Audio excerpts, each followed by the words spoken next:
Hello, everyone, and welcome. My name is Lily, and I am a programming librarian here at the Public Library of Brookline. I'm so glad you could join us this evening for Inside Abilities Dance's studio. Tonight, we will hear from Elise Patterson, founder and director of Abilities Dance, about this local performing company that uses dance as a tool for intersectional disability rights. We'll also get a sneak peek at Abilities Dance's new production, Intersections V2, which highlights BIPOC and deaf/disabled artists and activists, past and present, while exploring how racial justice and disability rights advocacy interconnect. There will be a Q&A, so everyone is invited to get your questions ready. And for those of you watching remotely, if you are watching on our YouTube stream, you are welcome to type your questions into the comment section there. Right. This event is generously sponsored by the Brookline Commission on Disability and the library trustees. Many thanks to the Commission and the trustees for supporting this program. You can learn more and connect with the Brookline Commission on Disability at brooklinema.gov/BCOD. If you'd like to learn more about library programs and services, I invite you to connect with us in person, over the phone, or at our website, brooklinelibrary.org. I would also like to thank the Brookline Interactive Group, who are broadcasting and recording this evening's program. Those of you here in the audience, please note that the camera is focused on the stage, but any questions or comments made during the event will be broadcast. If you have a question but do not wish to be recorded, you are welcome to write it down and hand it to me, and I will ask it for you during the Q&A. And without further ado, I am delighted to introduce Elise Patterson. Elise is the founder/executive and artistic director of Abilities Dance. She is currently an artist in residence with the City of Boston's Transportation Department, using dance as a way to promote more accessibility on the streets and sidewalks of the city. Outside of self-produced Abilities Dance's shows, her choreography has appeared in the MFA, Lynx Hall in Chicago, Gibney Dance in NYC, the series Volume 4 at the Ailey City Group Theater in NYC, and more. She has given lectures and workshops at schools, universities, and organizations across the country. Welcome, Elise.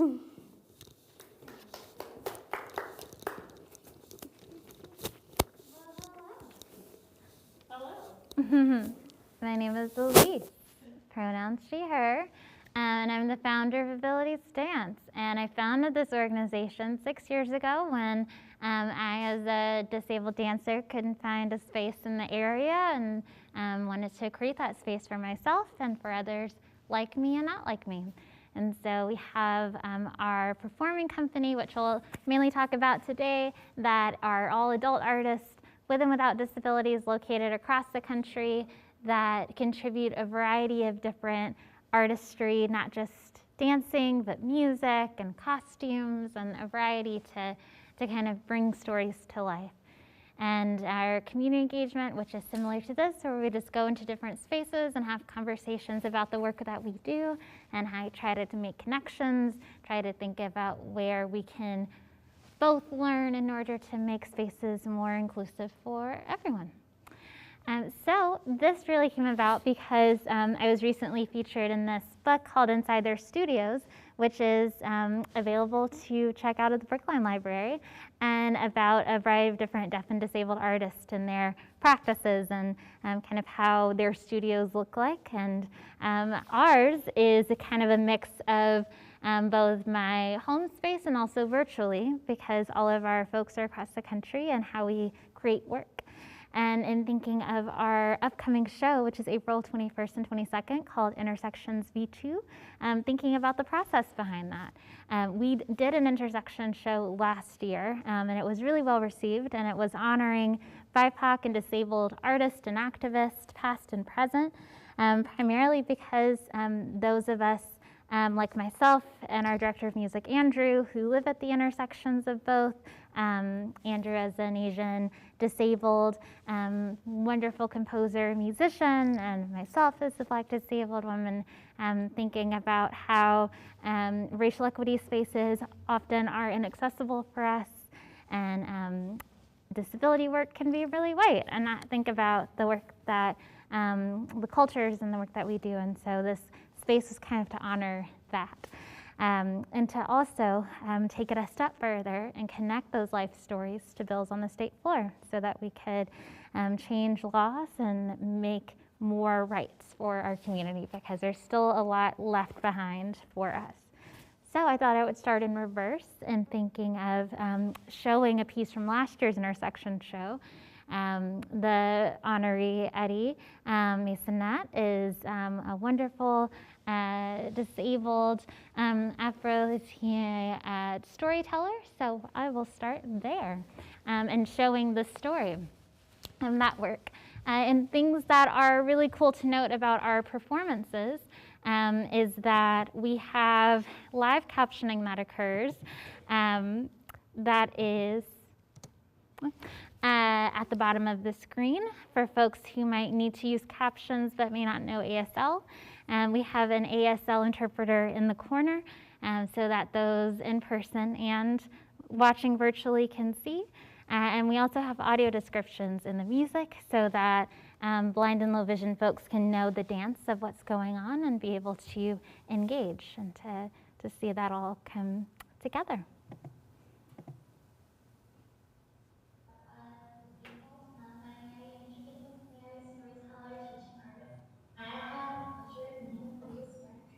And I'll interview our dancers Sarah, Erin, and Caitlin, and took time to digest his work and the conversations we had, and I realized that we had different person conversation last week.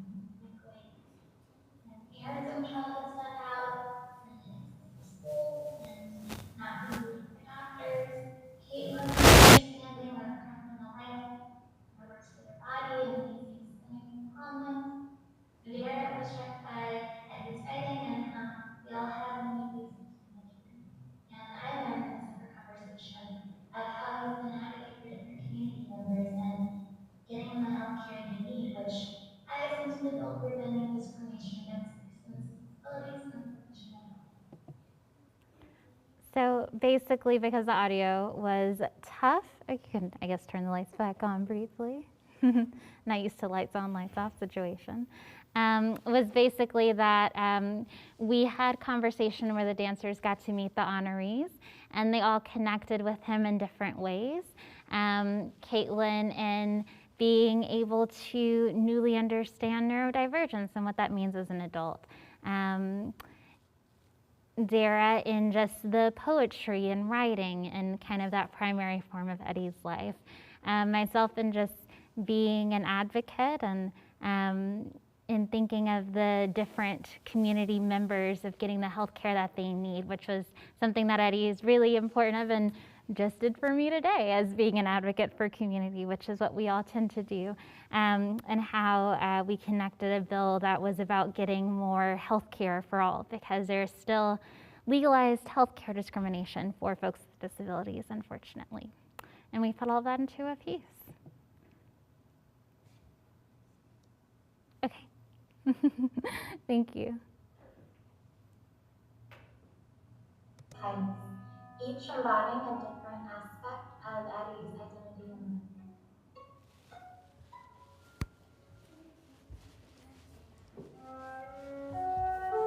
One arm arcs overhead while the other extends out. Facing left, head pushes under bent right arm. As it pushes out and back in, they start to add their own variations to these movements.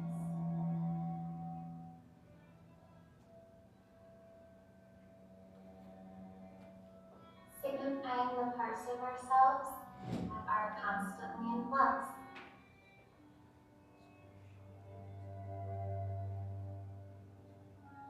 They walk backwards, facing back.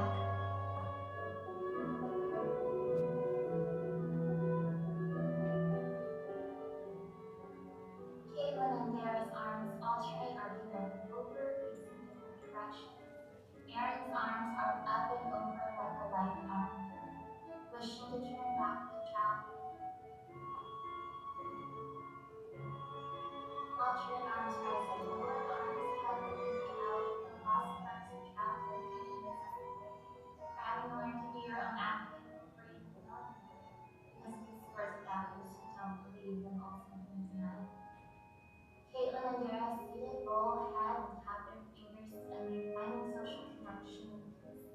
their truest selves, Aaron pushes right, then left hand.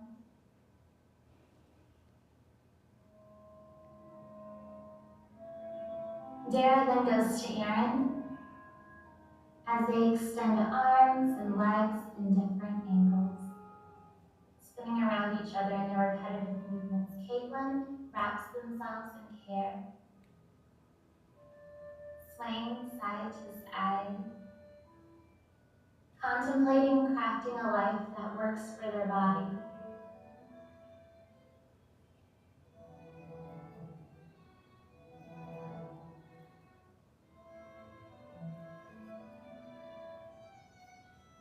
They scoop arm and leg out and repeat bigger. They spin like a fidget toy and take moments to find, walk, and spin around the stage through their access journey and their bigger life journey. Caitlin pauses against the front swaying, finding comfort in repetition. Walks back, swaying toward Aaron. Dara steps away, one knee raised, thumb and index finger pinched like giving a 12 clinique and writing stories about dogs and cooking and supporting those she cares about and getting the health care they need. Leg and hand extended to arabesque, Caitlin and Aaron sway arms and legs with a steady repetition. Dara looks up to back and front left corner as arms fall to sides, pivots front with bent right leg in front as arms and legs expand out. Hands cross, uncross, lowers, one leg extends out, pops, arms open, close, the sort of spin as right leg explodes out and she's got shades and across stage, and follows the non-linear words of Eddie's pages across the stage.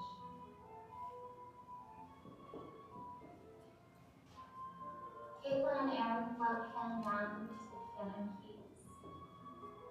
Right hand scoops up, then around, as arms sway like London fog and mud.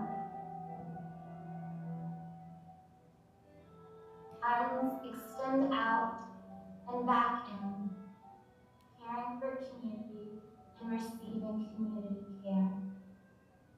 Grounded, they lead. Dara pauses at front, then left arm and right knee open, side and close, slowly sinking down and using her writing and her voice as a way to dismantle medical barriers, care for community, and make sense of everyone's non-linear journey.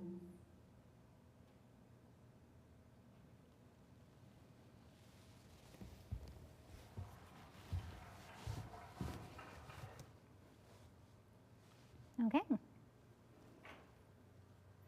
So that's kind of starting with the work that we do on stage and how that kind of manifests into this wonderful journey of dance and music and costuming and words and all of the things that kind of can connect folks in different ways to not just our work, but to the humans behind the work, whether that be in the humans that we're honoring or just the humans that we're having on stage, and how that can all kind of manifest into this beautiful community of just amplifying stories that aren't necessarily as told.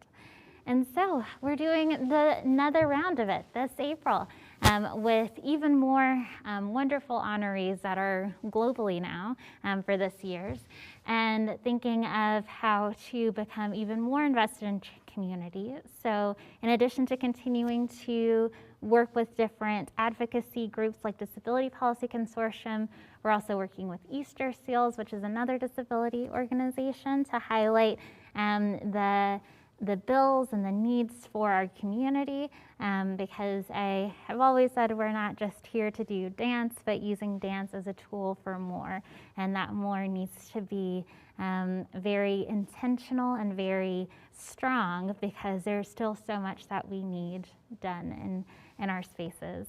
And so thinking about how to rewind from that and the types of folks we're honoring, one of those folks is Carrie Ann, who is a recently passed disability activist and phenomenal human who did a lot for disability parenting rights in Massachusetts.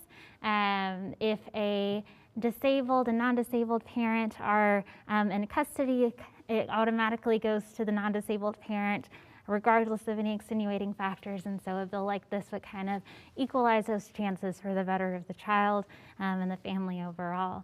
And Leslie had a personal connection because she, as a mother, had her own instance as a disabled mother losing custody and worked closely with Carrie Ann to regain custody of her kids.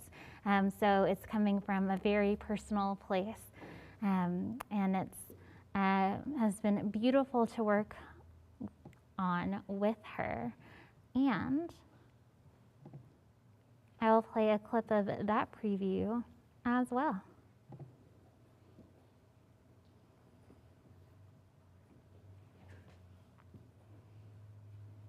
Yes, feel free to stretch out. Make it a movie night.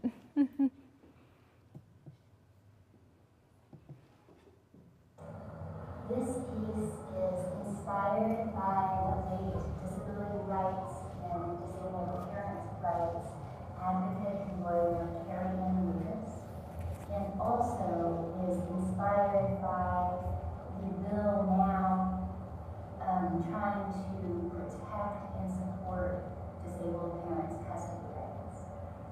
This piece means a great deal to me because I knew Carrie Ann and her adopted and foster children, and because she also helped me as a disabled mother reunite with my own children.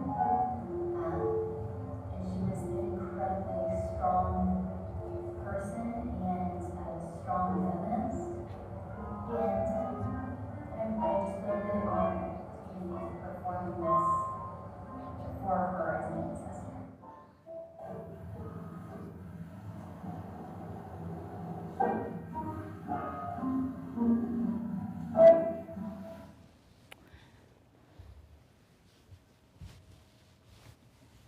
So that was Leslie, and it will actually be a duet because it will end with kind of the journey of my own path into attempting motherhood and kind of Leslie being on that journey and how we're kind of connecting in conversation with one another on different ends of that experience, and then ending with healthcare equity for all.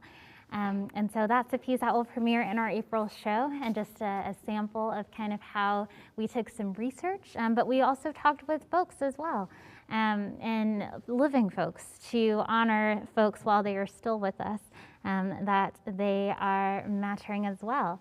And so there was a clip that is probably going to be hard to play. We shall see. But the activist name is Cheryl. She is a Black blind woman who founded Our Space, Our Place, which is a nonprofit that was for blind and low vision kids, primarily of color, in the Boston Public Schools, because there was definitely a gap in need of blind students receiving not just certain access to different educational things, but just accessible play. We connected because she wanted to bring dance in for her students, and so we worked with dance for years with her students. And she brought so many different things like karate and museum visits and a lot, because it was important to get students where they are. And she talked a bit about that in the clip I have. But it might just be audio, so we'll just listen to the audio and vibe. To focus on improving things for people like myself, right? People who are Black, people from other ethnicities. I am Cheryl Cummings. Felt that there was a need to focus on improving things for people like myself, right? People who are Black, people from other ethnicities, in talking with some parents and other folks who were blind, we started to talk about, like, when is it then do you instill sort of confidence and self-esteem and ability to push through lots of, like, negativity. And the more we talked about it, the more we realized that, like, well, you can't wait till somebody's 20. You really do need to start working with kids. You need to start helping kids to, like, fully understand that they're whole, right? And that whatever their difference is, that this is not a bad thing. This is just a difference. And so also, based on my experience of seeking employment, I wanted to figure out if there are ways to change that option for other people. And voila, that's why I started Our Space, Our Post. In kind of accessing academia, and she did go and finish from an Ivy League, and the challenges of accessing work and all that we face in general in accessing employment as disabled folks. And so our dancers were able to connect, ask her questions, reflect, and then we took her life journey and put that into movement. And so this is part of the rehearsal clip from that, as it is still in creation. So if you don't mind getting those lights.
still in process, as you could see, with hands trying to capture rehearsal videos and whatnot.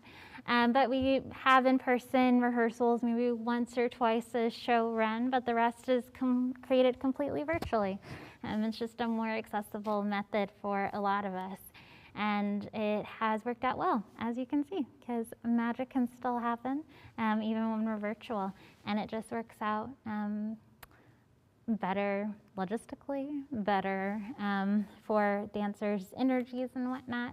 And it allows them to be able to bring their fullest selves to this space when we do have in-person or shows.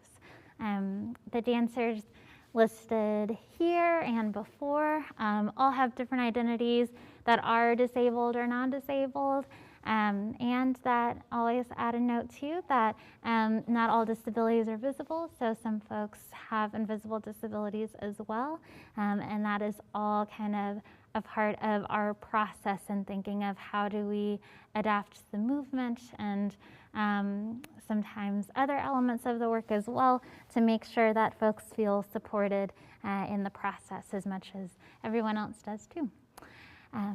So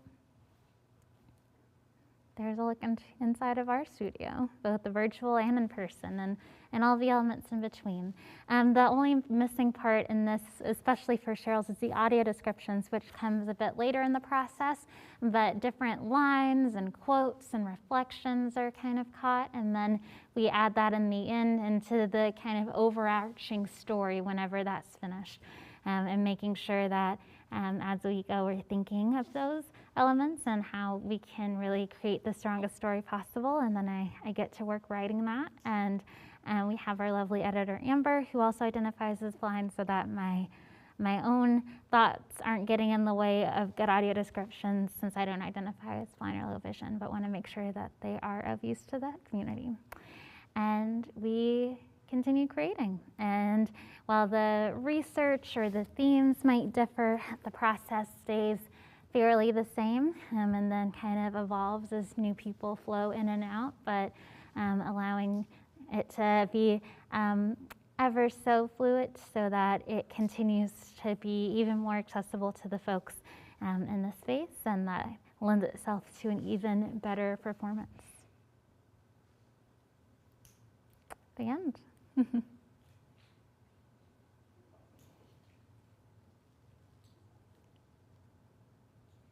Thank you.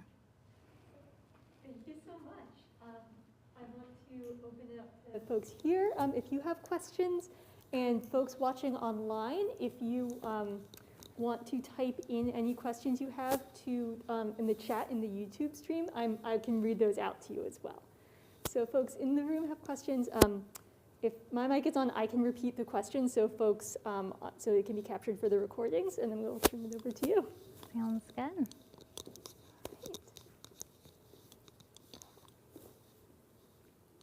Mm-hmm. Yeah.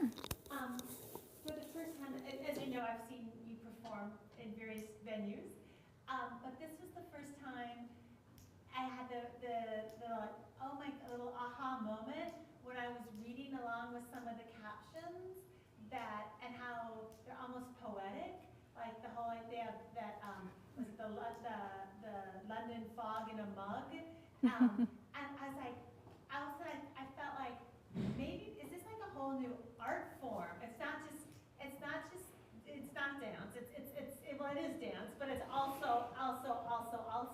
Mm-hmm. And I'm wondering if this is actually, is this something that you've kind of coined? Is this something that's, just the whole idea of the poetry of the words? Because first I just thought that the descriptions were just going to be literal descriptions, but they're not. You're intertwining a lot of storytelling, as you said. But then there's also with the music and the choreography, and I'm just curious. It's obviously it's very purposeful. But wondering if that's something kind of a new thing that you've created. I've gotten that a good bit, and yes and no. Yeah. Could I repeat the question so we can get it on camera? Oh, Yeah. is the mic not on? Oh, yours is on, but folks in the audience don't got have it. So the question was talking about the descriptions in the dance and how there is, they have their own artistry. So it's interesting, so asking sort of, are you creating something new, sort of a new type of artwork here as you are, adding the descriptions, new art form? Yeah, it's definitely a question I've gotten a few times, and yes and no. Various elements of this, like audio descriptions and captioning, all of this has been around, but I didn't see a lot of integration even within the field itself, where if audio descriptions were artistic, then there wasn't capturing the ASL component of it for our deaf and hard of hearing friends, or if there was this amazing ASL moment, then kind of vice versa, not having the audio descriptions. Thinking about how to make that as integrated as possible, especially for some of folks in our community who do have these multiple disabilities that also aren't really thought of. How can we ensure that as many people as possible access the work, but that is also not boring, because we are not boring people, but artists, and how do we make sure that we convey these things that also convey elements of ourselves beyond just kind of access as a basic, where you think of like, you can decorate crutches and put stickers. It doesn't have to be just plain crutches types of things. It's kind of the approach that I bring to the work, and that it allows it to continue to evolve with the people in the room and let them take it even further. But the higher arching vision of the writing of the audio descriptions and the choreography and whatnot is all me. But Andrew is the one who creates the entire scores for our major shows, including our Intersection series, and does a fantastic job with it. And we just kind of work together and hop back and forth. Yeah.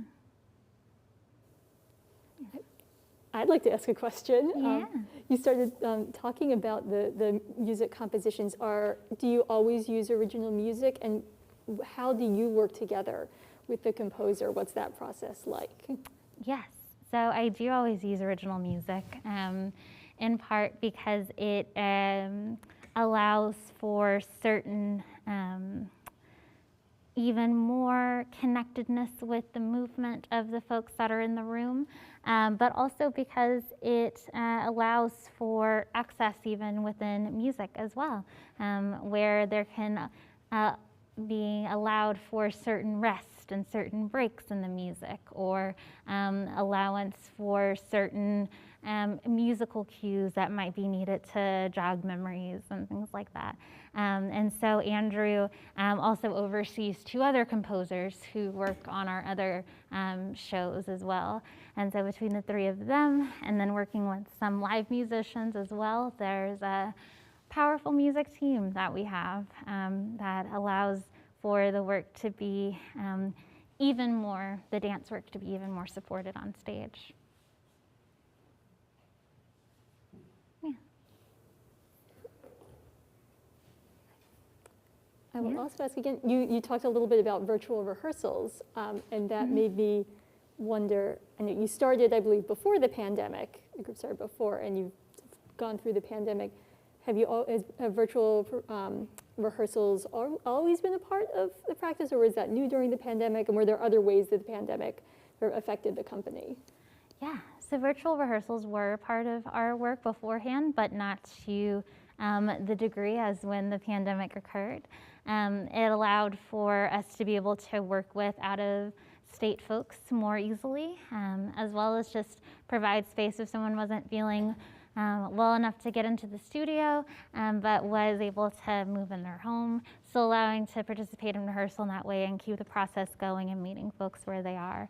And during the pandemic, kind of shifting into the fully virtual mode for a while, and still in part now, has allowed for amazing artists to be able to fluctuate through the company that are located all over the world, and allowed for partnerships that wouldn't have been possible otherwise. And we did a fully virtual rehearsal process and production with the university in Sri Lanka, and kind of connected with their disabled student dancers and musicians with ours, musician and composers, and how that could allow the work to manifest in a way that definitely would not have been possible otherwise. So it allowed for a lot more opportunities, and allowed for growth too. While others were figuring out how to continue on, we were kind of already on that track, and it just allowed us to keep growing in a way that was a better fit for all. Yeah.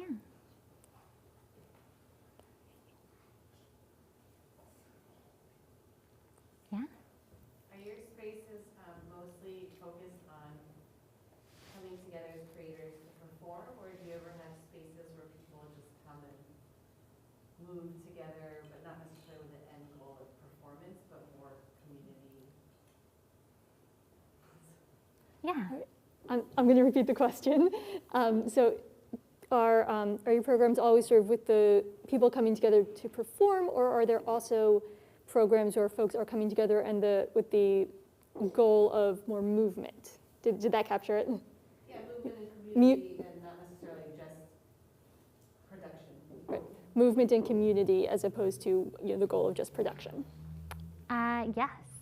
We have a community engagement program where we primarily work with organizations of all ages and provide movement work or lectures like today on the type of work that we do.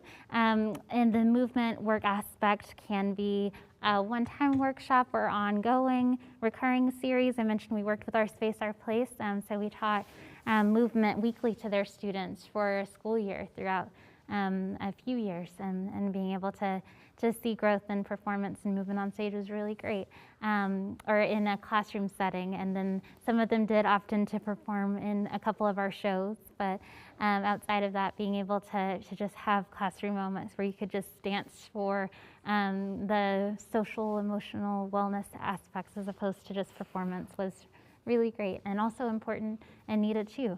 Dance shouldn't just be confined to the very rigorous performance type of spaces. It should be accessible in a variety of formats. So I feel that.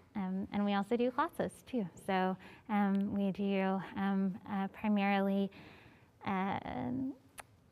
one-on-one classes with any of our teachers that identify as different identities that are disabled and non-disabled, and also primarily virtually, so that a number of students have had great opportunities to still be able to learn in those settings. Thank you. Yeah, thank you. Yeah.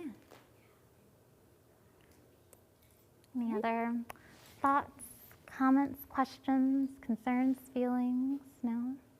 I was actually curious about your in residency with the Department of Public Transportation. Is it for the city of Boston? Yes.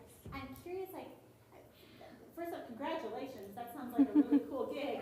Yeah. And I'm curious, how does that play out? And what do what's that like? Yeah. So curious about your residency with the Department of Transportation, and how does that work? How does that play out? Yes. So it's been a wild journey for sure. It's a part of my independent practice work because I feel like it's important for myself to be able to have a space to create and learn and grow outside of just this one particular organization, to continue being embedded with new thoughts and ideas, and also being able to share those ideas freely outside of just one organization. And so that kind of led into this transportation department path, and also not knowing as fully what the department did, but knowing that I, just as a disabled person, was having a lot of issues just navigating the streets and sidewalks, and so wanting to figure out ways that I can use my work to amplify what I've done in that process. And thus far, I'm coming out with a book, which is exciting, called Manifesto Against Defensive Design, and that will be printed in the next, Manifesto. Against Defensive Design. And so it's kind of taking all the different learnings that I had in the department and taking a lot of these really important tidbits that the average non-transportation person doesn't know but interacts with on a daily basis just going outside. So explaining those to non-transportation folks and why they matter, in addition to providing the transportation folks another lens to look at their work in an artistic and accessible lens. So that's been a journey. Yeah. All in edits, being printed, very fun. But yeah. Yeah. Can you tell?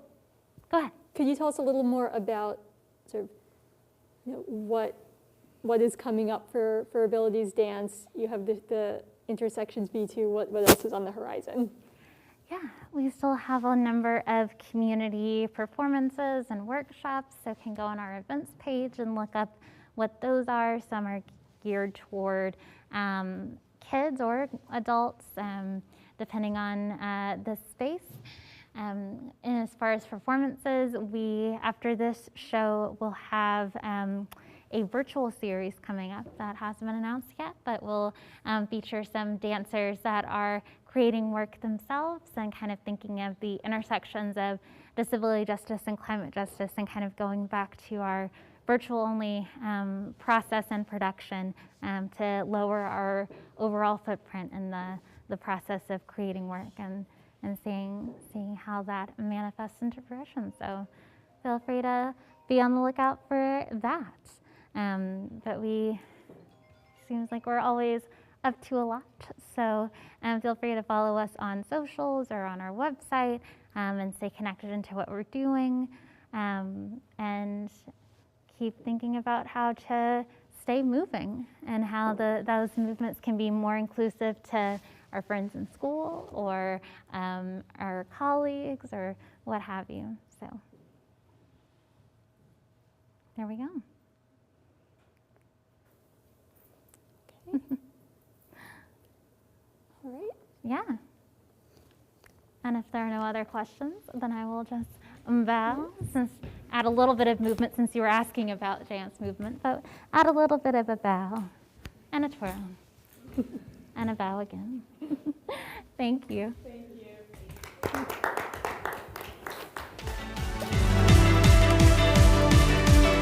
Thank you so much.